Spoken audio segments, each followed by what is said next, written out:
Hey guys, welcome back to the channel. This is Reading the Room. I am KFAR, and today we're going to do something a little different. I tried this before. This is an article that I read 2 days ago when I filmed this video. It's from Fandom Wire. I don't even know how I came across this. It was published September 27, 2025 at 1:45 p.m. And it's every time George R.R. Martin spoke out against HBO's Game of Thrones and House of the Dragon. We're going to go over a few of them. I think there's 10, 9, 8, something like that. But we're going to go through each one, break them down, and I'm going to tell you which ones I agree with and which ones I think the showrunners were correct in leaving those out, adding something different, making a whole new character, whatever it is. I'll tell you my opinion on the matter. Not that George R.R. Martin cares. Like I said, this is from Fandom Wire. This is every time George R.R. Martin spoke against HBO's Game of Thrones and House of the Dragon. It wasn't because of this article, but I was actually just talking to somebody about House of the Dragon and how they were given everything to be lore accurate, and they just decided, nah, I guess there's currently something going around where they're going to be introducing 3 Valyrian steel weapons, and everybody has a roundabout knowing of what 2 of the 3 are, and there's talks that they might add one that's just show created, has no bearing in any lore, and that's what we were talking about. So when I read this article 2 days ago, I'm just like, perfect. We're going to read the first one. George R.R. Martin complained over Lady Stoneheart's omission, and I actually highlighted it because this is my second time trying to make this clip. He argued against the decision, but of course the showrunners, David and Dan, had the last say.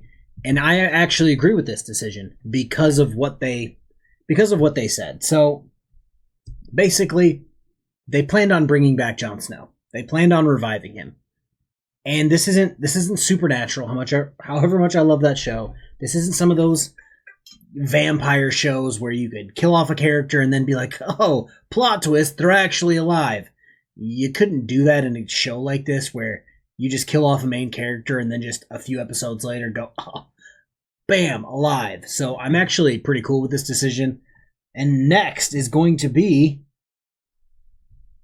George didn't approve of Littlefinger's actions. Yeah, okay. I'll give him that. He wouldn't have given Sansa to the Boltons knowing how shitty Ramsay Bolton was. I agree, but going off on a little tangent here. The guy who played Littlefinger and the kid who's now grown up, what is his name, Jack Gleason, who's trying to make a comeback, which is spectacular. They were such good actors that they made me hate their face. And no, that's not a bad thing. That is a terrific thing. I was watching, what was I watching with this kid in it? Or this guy? Oh, the Batman movie with Bane, where he's the CIA agent fake throwing them out of the plane. All I saw was Littlefinger, and I'm like, oh, I hate what you did to Ned. So yeah, I don't really agree with, or I agree with the first one, or don't agree with the first one. Shit, what am I trying to say? The first one, I get why they changed it. The second one, they're claiming like, oh, he didn't know how cruel Ramsay was. It's just like 3 seconds into meeting him, I'm just like the Leonardo DiCaprio meme where I'm like, that guy's sketchy. And then we're going to go to the third one. The third one. He couldn't forgive Daenerys and Drogo's wedding night. I must have skipped right over this one. Okay. Martin questioned the whole sequence, which was the complete opposite of what he depicted in the books. I understand it. They were trying to make them look like savages, so like I get it. Fourth one. George R.R. Martin wanted 5 more seasons of Game of Thrones. George, if you're watching, so did we all, bud. So did we all. I know there's going to be that picture in everybody's head where like the horse, where like the first 5 seasons were just this beautifully drawn horse, and then like season 6 was kind of meh, and then season 8 was like a derpy horse, and it was just, yeah, it felt rushed. Agreed. Yeah, they had books and books and books. You guys can't see it because I'm on a little screen. The top of that is all Game of Thrones books. They had so many books. They had so many characters that they flat out abandoned to just pursue other storylines. Like half of the time where Daenerys was in Essos, they had so many characters, and instead of going like, oh, let's dive into this a little bit. Let's go into this character's background. Let's bring this character from the books into the show. They're like, nah, we need to watch Cersei and Jaime do it for the 12th time. Kind of weird. They argued against the showrunner's initial plan of 7 seasons, ultimately settling for 8. Could you imagine what that would look like? Instead of 8 seasons, they had, 12? Including the 8th season? They could have had 12 seasons. Yeah, but I'll give them that. The delay of Winds of Winter became a problem for the series. Not just for the series, but for all of us. Number 5. He hinted at an upcoming long post about blood and cheese. Yeah, I feel like blood and cheese were done dirty. That's really all I have to say about that. I feel like that's the same thing everyone says. But criticism, it's one of those things where, again, you could forgive the showrunners for Game of Thrones at the ending because they were literally taking a book adaptation for a show without the books being finished. So they were just like, are we the authors now?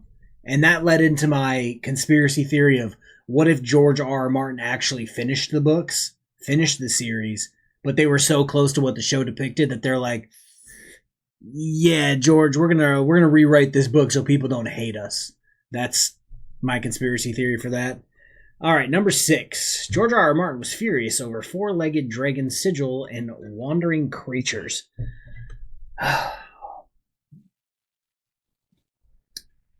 Yeah. Yeah. Their dragons only have 2 feet. They're not actually like by normal depiction dragons, but they're called dragons.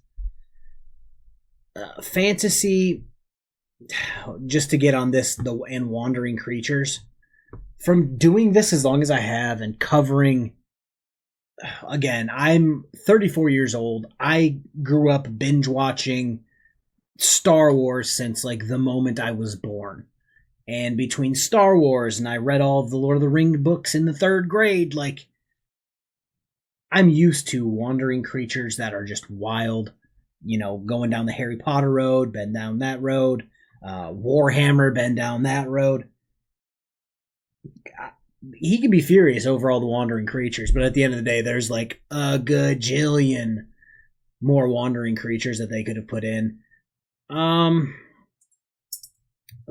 went on a tirade about his dragons not being nomadic. Yeah, I feel like in the books, and even like some sketchy lore, some sketchy conspiracies, dragons are like, well, this is where the dragon is, and that's just where the dragon is. And they changed like a bunch of they changed a bunch of storylines in House of the Dragon, and it just kind of makes me mad, and I'm not even the author who's been working on it for 30 plus years. Teased a post about everything wrong in House of the Dragon. I'm going to be honest with you, George, you don't need to write a post about that because we all already know. We already know. I like this, where he's like, yeah, little changes, yeah, I get. Especially, again, you can compare them all you want. Let me make myself big screen here so that I can complain a little bit more. You can compare House of the Dragon and Game of Thrones because they're written by the same guy, made by the same company.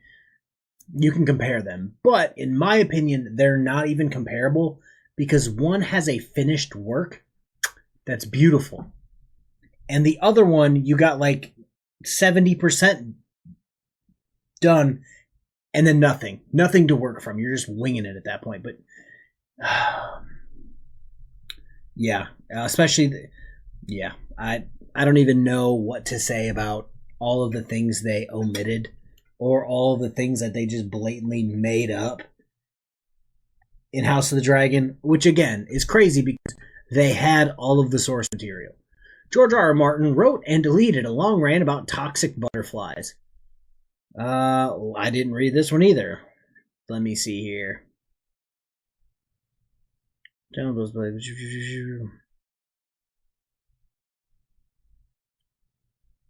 Oh, okay. Yeah, so